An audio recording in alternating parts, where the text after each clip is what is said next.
పురంధేశ్వరి మ్యామ్ని మాట్లాడవలసిందిగా కోరుతున్నాము. అందరికీ నమస్కారం. ఈరోజు నందమూరి కుటుంబానికి చెందినటువంటి ఇంకొక తరం తెలుగు చలనచిత్ర రంగంలోకి కాలు పెట్టింది. సాధారణంగా కళాకారుడంటే తపస్వి కింద లెక్క. ఎంతో తపస్సు చేసి అంకిత భావంతో పనిచేసిన తర్వాత తెలుగు కళామ తల్లి ఆశీర్వాదం ఉంటే ఉన్నత శిఖరాల్ని అధిరోహించేటువంటి అవకాశం ఆ కళాకారుడికి ఉంటుంది. ఆ కళ ఏదైనా కావచ్చు, నటన కావచ్చు, సంగీతం కావచ్చు, నృత్యం కావచ్చు, శిల్పకళ కావచ్చు, చిత్రలేఖనం కావచ్చు, ఏదైనా సరే. మా తరానికి ముందు తరం నందమూరి తారక రామారావు గారు నిజంగా ఆయన ఒక కళా తపస్వి.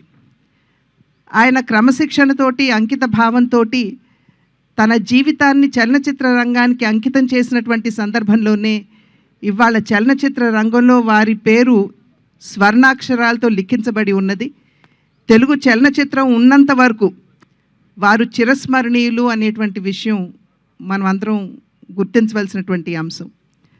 ఆ తర్వాతి తరానికి వచ్చేటప్పటికి నందమూరి బాలకృష్ణ, నందమూరి హరికృష్ణ గారు వారిరువురు కూడా చలనచిత్ర రంగమే ఉచ్చ నిశ్వాసలుగా తెలుగు కళామ తల్లికి సేవలు అందించినటువంటి నేపథ్యంలో వారు కూడా తెలుగు చలనచిత్ర రంగంపై చెరగని ముద్ర వేసినటువంటి విషయం. ఆ తరువాతి తరం నందమూరి కళ్యాణ్ రామ్, నందమూరి తారక రామారావు వారు కూడా అంకిత భావంతో పనిచేసినటువంటి సందర్భంలో వారు కూడా చలనచిత్ర రంగంలో తమ ఉనికిని చాటుకున్నటువంటి విషయం మనందరికీ తెలుసు. అదే విధంగా ఇప్పుడు ఆ తర్వాతి తరం నందమూరి తారక రామారావు, అంటే మేము ముద్దుగా రామ్ అని పిలుచుకునేటువంటి నందమూరి తారక రామారావు ఇవాళ చలనచిత్ర రంగ అరంగేట్రం చేయటం జరిగింది.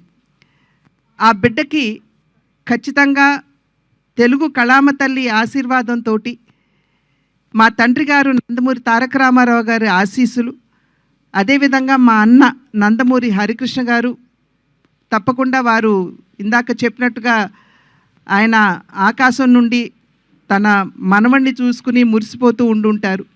అదేవిధంగా జానకిరామ్ యొక్క ఆశీస్సులు కూడా ఖచ్చితంగా రామ్కి ఉంటాయి అని చెప్పి విశ్వసిస్తూ మా అందరి ఆశీస్సులు కూడా ఎప్పుడూ కూడా అతనికి ఉంటాయి అని చెప్పి తెలియజేసుకుంటున్నాను. అదేవిధంగా వైవిఎస్ చౌదరి గారు ఆంజనేయుడి హృదయంలో రాముడు ఏ విధంగా కొలువు తీరి ఉంటారో వైవిఎస్ చౌదరి గారి హృదయంలో స్మృతిలో నందమూరి తారక రామారావు గారు కొలువు తీరి ఉంటారు.